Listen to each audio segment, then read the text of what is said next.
Saludos y bendiciones. Bienvenidos a Pensamientos de un Peregrino por Roland Brock. Estaremos dando continuidad al estudio del Evangelio de Juan, capítulo 3, versos 17 al 21.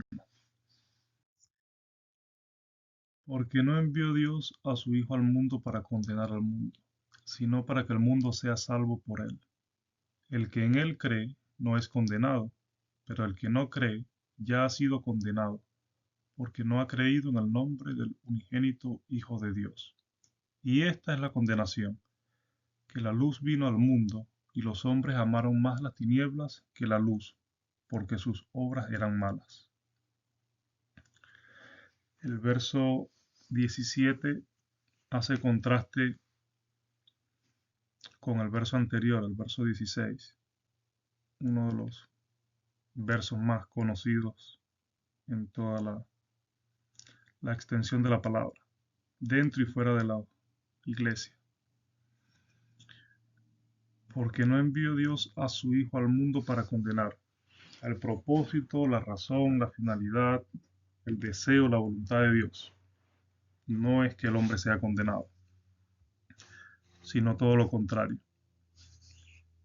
Dice el verso 16 que Dios amó al mundo de tal manera, de tal modo, que envió a su Hijo para que todo aquel que en él crea no se pierda, sino que tenga vida eterna. Ahora, la pregunta es, ¿cuándo entonces es condenado el mundo? La persona, el hombre, la mujer. Dice el verso 18, el que en él cree no es condenado. Todo el fundamento de la fe cristiana, toda la doctrina de la salvación, de la justificación, de la gracia, se basa en la obra perfecta, suficiente y consumada de Jesús. Si tuviéramos que resumir el Evangelio en 3 palabras, tendríamos que necesariamente hablar de la vida, muerte y resurrección. Esas 3 palabras, vida, muerte y resurrección de Cristo, en la persona de Cristo. Por lo tanto, el que no cree en esa obra perfecta, eh, sustentada en la vida, muerte y resurrección de Cristo, entonces es condenado. Dice el libro de Hebreos que todo aquel que menosprecia, que pisotea la sangre de Cristo, cuando habla de la sangre se refiere a su sacrificio, a su muerte, a su expiación,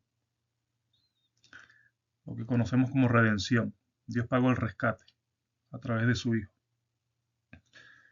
Por lo tanto, todo aquel que no crea y que no acepte esta obra de redención, el alto precio que Dios pagó, es condenado.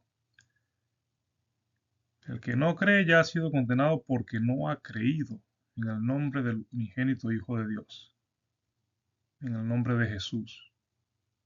Lo que esto representa, Jesús como Salvador, como Redentor,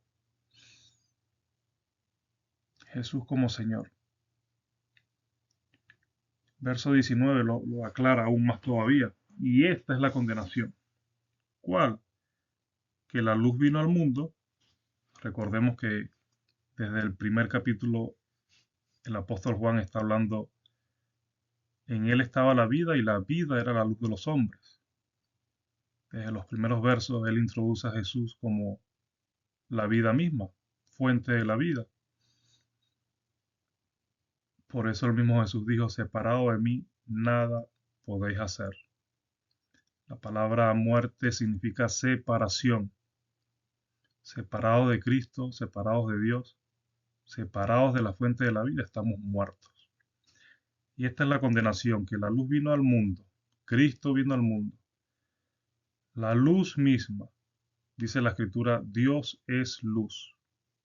No hay ninguna tinieblas en él. La misma luz que es Cristo vino al mundo. Y los hombres, en lugar de acercarse a la luz, amaron más las tinieblas que a la luz, porque sus obras eran malas. No quisieron acercarse a la luz para que sus obras no fuesen reprendidas, no fuesen expuestas. Pero al final de cuentas todas las cosas están desnudas delante de Dios y no hay nada oculto que no haya de ser manifestado y declarado.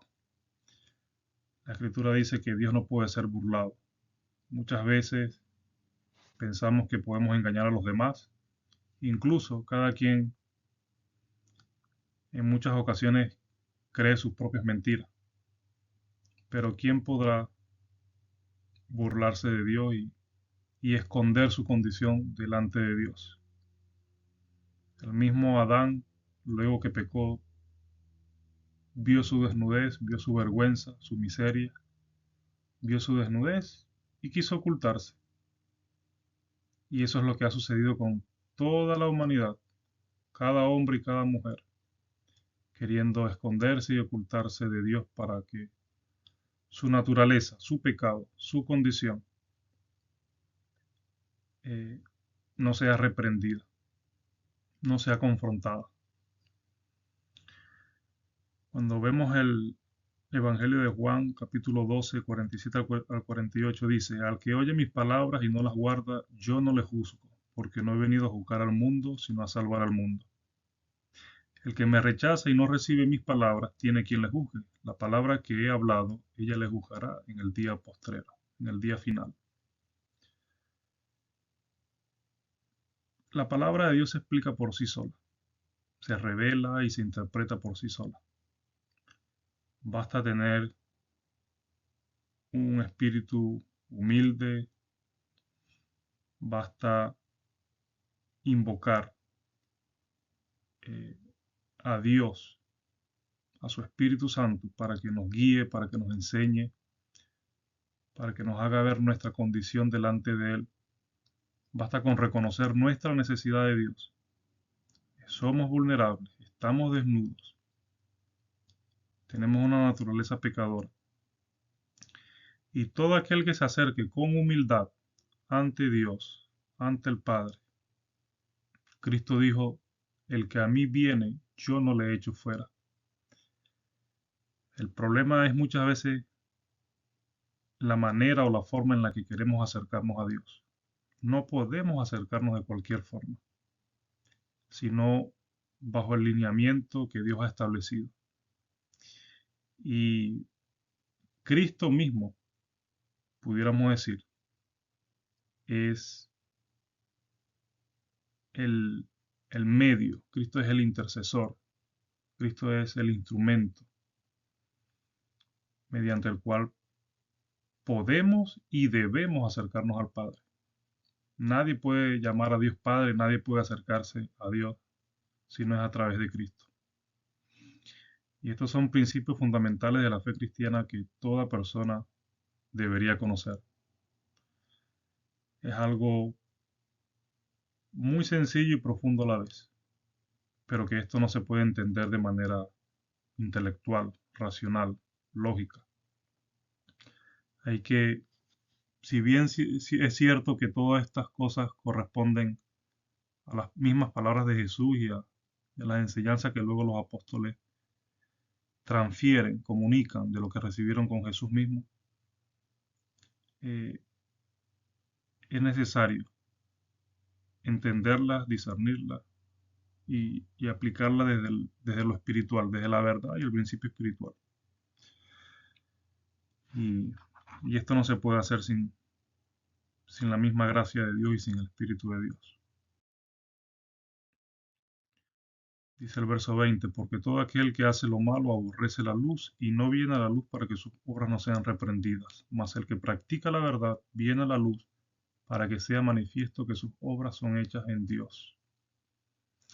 Todo aquel que hace lo malo, aquí podemos hablar de pecado, de rebeldía, desobediencia, infidelidad, transgresión, iniquidad, impiedad, injusticia, cualquier cantidad de calificativo, de actitud, de conducta perversa, ajena, contraria a la voluntad de Dios. Todo aquel que hace lo malo aborrece la luz. ¿Quién es la luz? Cristo. ¿Quién es la luz? Dios. No viene a la luz para que sus obras no sean reprendidas. Mas el que practica la verdad, fíjese que no dice al que ama. Muchas veces idealizamos tantas cosas.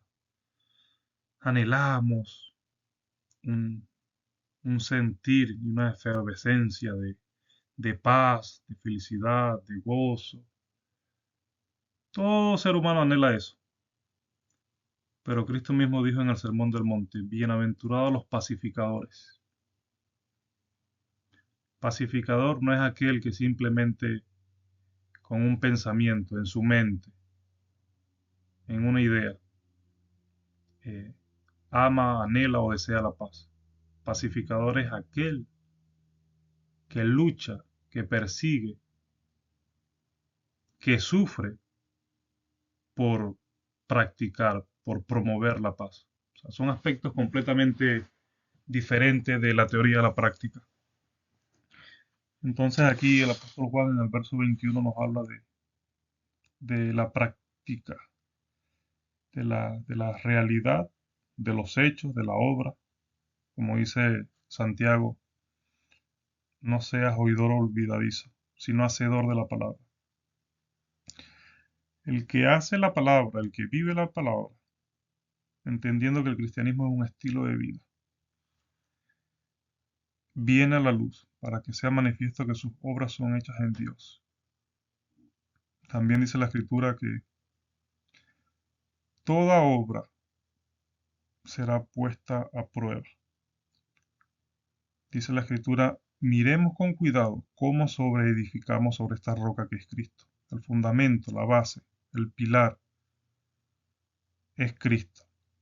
Y cada uno debe conducirse con temor, con temblor, con reverencia, con cuidado, mirando cómo sobreedifica sobre la roca que es Cristo. Dios les bendiga. Acá les comparto el verso de Juan 12, 47-48.